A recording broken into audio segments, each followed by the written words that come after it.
चलिए छत्तीसगढ़ विधानसभा आपको लिए चलते हैं। शीतकालीन सत्र वहां पर चल रहा है। माननीय अध्यक्ष महोदय, श्री गोपाल जी व्यास पूर्व राज्यसभा सांसद का हम सबको छोड़कर जाना न केवल प्रदेश के लिए वरन छत्तीसगढ़ के लिए अपूरणीय क्षति है। श्री गोपाल जी व्यास, जिन्हें हम सब स्नेह से सिरू भैया कहा करते थे, एक महान विचारक, चिंतक, समाज सेवी रहे हैं। उनकी सादगी, उनकी सरलता, उनकी सहजता, एक बार जो उनसे मिल लेता था उनके व्यवहार से हमेशा प्रसन्न चित्त होते थे, हंसमुख होते थे और बड़ी बड़ी समस्याओं को लेकर भी उन पर जाने से जितनी सहजता से उसका निराकरण करते थे, उसका समाधान बताते थे, हजारों कार्यकर्ताओं ने उनसे प्रेरणा लेकर काम किया। जीवन का एक एक मिनट, एक एक पल समाज और देश के लिए उन्होंने समर्पित किया। और जैसा माननीय अध्यक्ष महोदय आपने उल्लेख किया कि स्वर्गवास होने के बावजूद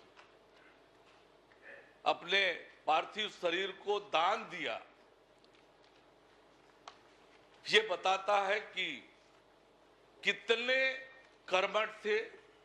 देश और समाज के लिए संपूर्ण जीवन और जाने के बाद भी समाज की चिंता करना, ये हम सब के लिए प्रेरणादायी रहा है।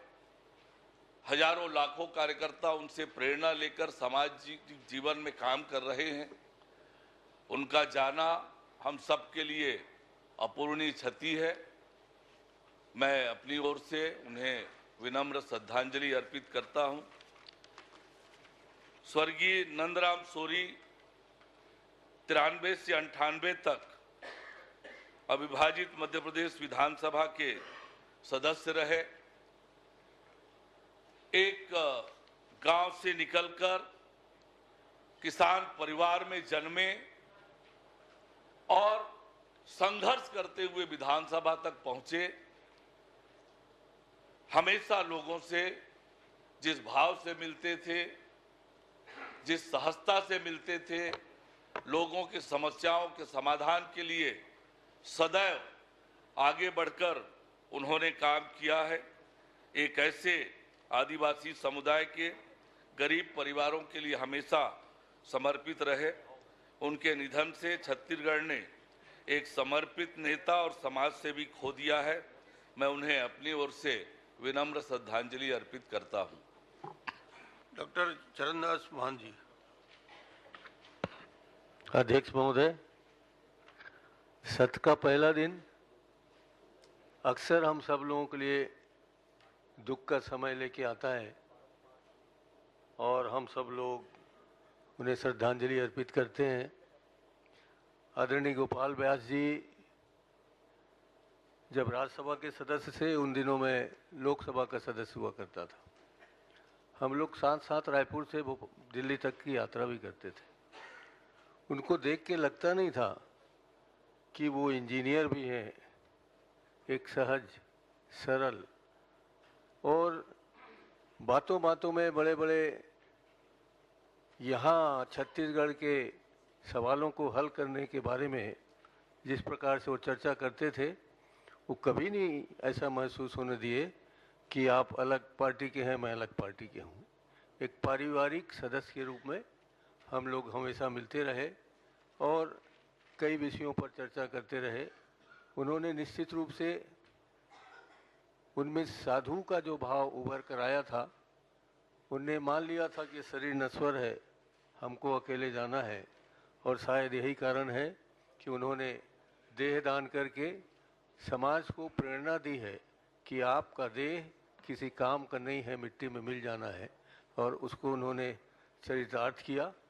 मैं उनको बहुत प्रणाम करता हूँ। उनके दिवंगत आत्मा को ईश्वर अपने में लीन कर चिर शांति प्रदान करे, ये मैं उनसे प्रार्थना करूंगा।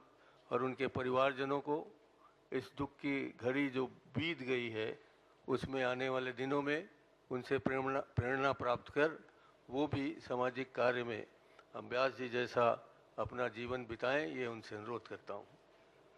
माननीय नंदाराम जी सोरी, दुर्भाग्य से ये भी उन्हीं दिनों विधानसभा के सदस्य थे जिन दिनों मैं भी था, और वो सहज सरल और सामान्य से दिखने वाले व्यक्ति, हमेशा विधानसभा में उनकी उपस्थिति रहती थी। मैं ज़्यादा उनसे परिचय तो नहीं प्राप्त कर सका, मगर उनकी सहजता, उनकी विनम्रता और अपनी कर्मठता जो उन्होंने विधानसभा के दौरान दिखाई थी, अंततः सलवा जुलूम के माध्यम से उन्होंने बस्तर क्षेत्र की चिंता को दूर करने का प्रयास किया था। मैं उनके प्रति भी पूरा आदर भाव प्रस्तुत करते हुए उन्हें विनम्र श्रद्धांजलि देता हूं और प्रार्थना करता हूं कि ईश्वर उन्हें अपने चरणों में स्थान दे। राम विचार जी।